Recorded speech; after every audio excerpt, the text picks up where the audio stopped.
അപ്പോൾ വീഡിയോയുടെ തമ്പനയിൽ കണ്ട പോലെ നിങ്ങളെല്ലാവരും ശ്രദ്ധിച്ചിട്ടുണ്ടാവും. ഞാൻ യൂട്യൂബ് ചാനൽ മോണിറ്റൈസിനെ കുറിച്ചാണ് പറയുന്നത്. എൻ്റെ ചാനൽ ഏകദേശം 4380 സബ്സ്ക്രൈബേഴ്സ് ഉണ്ട്. നമ്മുടെ ചാനൽ ആദ്യമായിട്ട് തുടങ്ങിയിരിക്കുന്ന ഡേറ്റും കൂടി കാണിച്ചു തരാം. ഏകദേശം 7 മാസം മുമ്പാണ് ഞാൻ ചാനൽ സ്റ്റാർട്ട് ചെയ്തത്. നമുക്കൊരു ഏകദേശം 2023 ഒരു എൻഡിലാണ് നമ്മൾ സ്റ്റാർട്ട് ചെയ്തത്.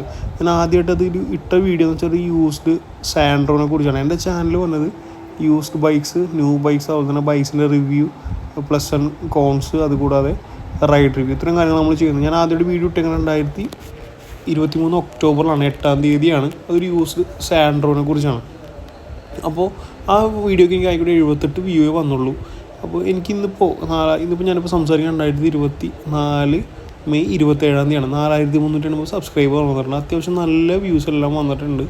ഞാൻ ഓൾറെഡി അവരുടെ മോണിറ്റൈസേഷൻ പ്രക്രിയകളെല്ലാം കൂടി കവർ ചെയ്ത് എനിക്ക് ഫസ്റ്റ് പേയ്മെൻറ്റ് വന്ന മെയിലാണ്. $114 എനിക്ക് പേയ്മെൻറ്റ് വന്നേക്കണത്. $114 എന്ന് പറയുമ്പോൾ ഏകദേശം 9,500 അടുത്ത് നമ്മുടെ ഇന്ത്യൻ മണി വരും.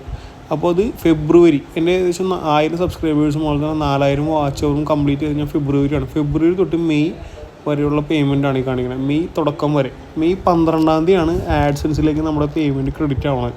അപ്പോൾ അതുവരെയുള്ള കാര്യങ്ങളാണ് ഈ $114 വരുന്നത്. അപ്പോൾ ഞാനിതിൻ്റെ അവരുടെ ഭാഗത്ത് നിന്ന് എനിക്കൊരു കൺഫർമേഷൻ ഇമെയിൽ കൂടെ വന്നിരുന്നു. എൻ്റെ പേയ്മെൻറ്റ് $114 അവർ സെൻഡ് ചെയ്യുന്നുള്ളത്. എനിക്ക് 22 മെയിലാണ് എനിക്കൊരു പേയ്മെൻറ്റ് അയച്ചേക്കണം. 22 മെയിൽ അവർ എനിക്ക് പേയ്മെൻറ്റ് ഓൾറെഡി അയച്ചെന്നുള്ള ആഡ്സെൻസിൽ നിന്ന് പേയ്മെൻറ്റ് നമ്മുടെ ബാങ്ക് അക്കൗണ്ടിലേക്ക് ആഡ് ചെയ്തു എന്നുള്ളൊരു കൺഫർമേഷൻ കൂടെ അവർ എനിക്ക് അയച്ചു തന്നിരുന്നു. അപ്പോൾ ഇതിനെക്കുറിച്ചെല്ലാം ഒത്തിരി യൂട്യൂബേഴ്സ് വീഡിയോസ് ഇട്ടിട്ടുണ്ട്. അല്ല നിങ്ങൾ നോക്കുക. എനിക്ക് വന്നേക്കണ എക്സാക്റ്റ് പേയ്മെൻറ്റ് കണ്ടോ, $9,481 എനിക്ക് ടോട്ടലി എമൗണ്ട് വന്നേക്കണം. $114 $9,480 എനിക്ക് ക്രെഡിറ്റ് ആയിട്ടുണ്ട്.